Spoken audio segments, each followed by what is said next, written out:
राज्य की कांग्रेस सरकार के 4 साल पूरे हो गए हैं और अब सरकार के नुमाइंदे 4 वर्षों की उपलब्धियों का ढोल पीट रहे हैं। लेकिन जो खबर हम आपको दिखाने जा रहे हैं उससे सरकार के 4 साल के विकास के दावों की पोल खुलने वाली है। इस खबर को देखने के बाद आप कहेंगे कि सरकार राजनीति के आधार पर विकास करवाती है, क्योंकि मामला भाजपा विधायक के इलाके से जुड़ा है। आप भी देखिए संधोल बस स्टैंड की यह कहानी। सीएम साहब अक्सर अपनी जनसभाओं में जोर शोर से इस बात को कहते हैं कि वे कभी राजनीतिक आधार पर विकास नहीं करवाते, बल्कि पूरा प्रदेश उनके लिए एक है। अगर सच में ऐसा है तो फिर संधोल का निर्माणाधीन बस स्टैंड अपनी बदहाली पर आंसू क्यों बहा रहा है? आपको जानकर हैरानी होगी कि संधोल के निर्माणाधीन बस स्टैंड का कार्य तब से बंद पड़ा है जब से मौजूदा सरकार ने सत्ता संभाली है। मंडी जिला के धर्मपुर विधानसभा क्षेत्र के एक छोर पर बसे संधोल इलाके की पैरवी लंबे समय से भाजपा के विधायक महेंद्र सिंह ठाकुर कर रहे हैं। पूर्व भाजपा सरकार में वो परिवहन मंत्री थे तो उन्होंने इलाके के लिए बस स्टैंड की सौगात दी थी। 4 करोड़ की लागत से बनने वाले इस बस स्टैंड का 80% कार्य पूर्व सरकार के कार्यकाल में ही पूरा हो गया था। लेकिन जैसे ही प्रदेश में सत्ता परिवर्तन हुआ तो मौजूदा कांग्रेस सरकार ने बचे हुए 20% कार्य को पूरा करने की कोई जहमत नहीं उठाई। नतीजतन जो कार्य हुआ था वे भी खंडहर हो चुका है। ग्रामीणों में इस बात को लेकर भारी रोष है कि सरकार उनके साथ इस प्रकार का भेदभाव क्यों कर रही है।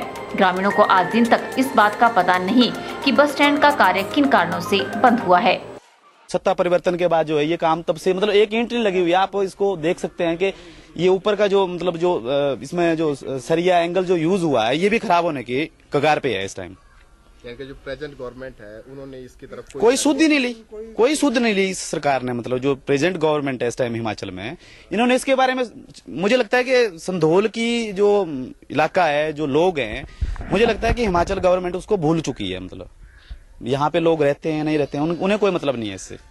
कि हर आदमी इस बस स्टैंड को देख रहा है और दुखी हो रहा है।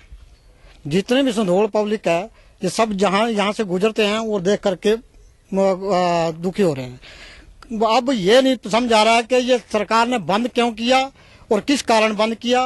क्या सरकार के पास इसका बजट नहीं है या काम करने की इच्छा नहीं है? अधिकारी सारे आते हैं और इसको देखते हैं और चले जाते हैं। रिपोर्ट कोई नहीं दे रहा है कि क्या हो रहा है, किस वजह से ये काम हो रहा है, काम बंद हुआ है। भाजपा राज्य सरकार से इस मुद्दे को लगातार उठाती रही, लेकिन सरकार के कानों पर जूं तक नहीं रेंगी। करीब 1.5 वर्ष पूर्व जब धर्मपुर में बाढ़ आई तो उस वक्त परिवहन मंत्री ने इलाके का दौरा किया था। भारतीय जनता युवा मोर्चा के प्रदेश महामंत्री रजत ठाकुर के अनुसार उन्होंने उस दौरान परिवहन मंत्री के समक्ष इस मुद्दे को उठाया था। परिवहन मंत्री ने उस वक्त तो हाँ कर दी थी, लेकिन उस हाँ पर आज दिन तक कोई अमल नहीं हुआ।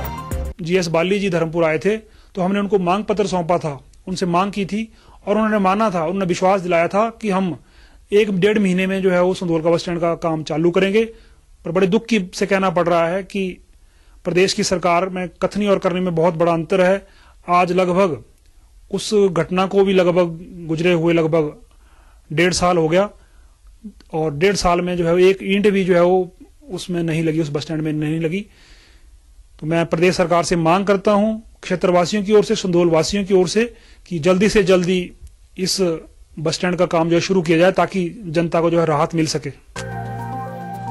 अब बड़ा सवाल यह है कि आखिर 4 वर्षों तक सरकार ने संधोल के बस स्टैंड की सुध क्यों नहीं ली? क्या इसलिए कि यहाँ से एक भाजपा के विधायक हैं जो पूर्व में मंत्री भी रह चुके हैं, या फिर जनता की बात सही है कि सरकार संधोल की जनता को पूरी तरह से भूल चुकी है? सरकार को अपने विकास के दावों में अधूरे पड़े कार्यों की हकीकत को भी शामिल करके जनता को जवाब देना होगा। ब्यूरो रिपोर्ट, के चैनल।